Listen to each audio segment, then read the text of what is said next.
आज हम पतंजलि योग के साधन पाद के सूत्र नंबर 11 का व्याख्या करने की कोशिश करूंगा। तो सूत्र नंबर 11 है ध्यान हेयास्तद वृत्तयः कि क्रिया योग द्वारा स्थूल वृत्तियों को सूक्ष्म किया जा सकता है। लेकिन पतंजलि एक और विधि दे रहे हैं, एक और सूत्र दे रहे हैं कि आप क्रिया योग के अलावा ध्यान द्वारा भी स्थूल वृत्तियों को सूक्ष्म कर सकते हैं। तो इस सूत्र में पतंजलि स्थूल वृत्तियों को सूक्ष्म करने के लिए ध्यान बता रहे हैं कि ध्यान द्वारा स्थूल वृत्ति को सूक्ष्म किया जा सकता है। तो तद वृत्तियां मीन्स उन क्लेशों की, स्थूल वृत्तियां, जो क्लेश स्थूल है उसको सूक्ष्म किया जा सकता है। ध्यान हेया, ध्यान के द्वारा नाश करने योग्य है।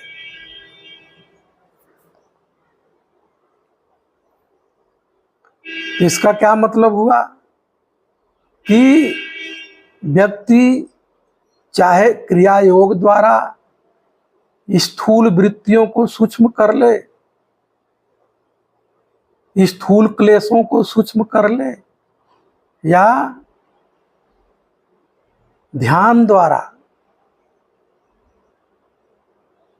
स्थूल वृत्तियों को सूक्ष्म कर ले, ये साधक के ऊपर डिपेंड करता है। तो ध्यान अब क्या है? प्रश्न उठता है कि अब ध्यान क्या है, किस ध्यान की बात हो रही है? तो पतंजलि विभूति पाद के सूत्र नंबर 2 में पतंजलि कह रहे हैं, जो सूत्र नंबर 2 है, तत्र प्रत्यय कतानता ध्यानम। विभूति पाद का सूत्र नंबर जो 2 है, वहां ध्यान पतंजलि कह रहे हैं कि किसी एक आलंबन पे लगाना है।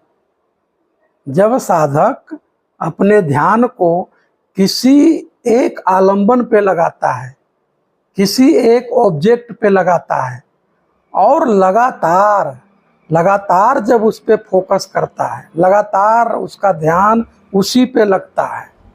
यहाँ पे धारणा, ध्यान, समाधि, कुछ सूत्रों में हमने चर्चा किया है समाधि पाद के। तो धारणा, ध्यान और समाधि का यहाँ प्रयोग करना होगा, वो एक विधि है। तो किसी एक आलंबन पे जब साधक अपना ध्यान लगाता है, लगातार एक त्वरा से, एक इंटेंसिटी से, एक सेंसिबिलिटी से, अवेयर होकर के, बिना जजमेंट के जब उस पे ध्यान लगाता है लगातार, तो जो स्थूल वृत्तियां हैं, जो स्थूल क्लेश हैं, वह धीरे धीरे सूक्ष्म हो जाता है, तनु हो जाता है, कमजोर हो जाता है। फॉर एग्जाम्पल, आप किसी एक फ्लावर पे, एक फ्लावर है, उस पे लगातार आप ध्यान दीजिए, तो फ्लावर धारणा है। ध्यान क्या है? ध्यान क्या है? ध्यान जो साधक अपना लगा रहा है, अटेंशन वहां दे रहा है, कंसंट्रेट कर रहा है फ्लावर पे, तो फ्लावर और आपके बीच में अगर आप जजमेंट नहीं कर रहे हैं, प्रतिक्रिया नहीं कर रहे हैं, तो फ्लावर और आप दोनों एक हो जाएंगे। फ्लावर, आप अगर एनर्जी भेज रहे हैं, कॉन्शियस एनर्जी, तो फ्लावर भी आपको एनर्जी रिफ्लेक्ट करता है, लौटाता है।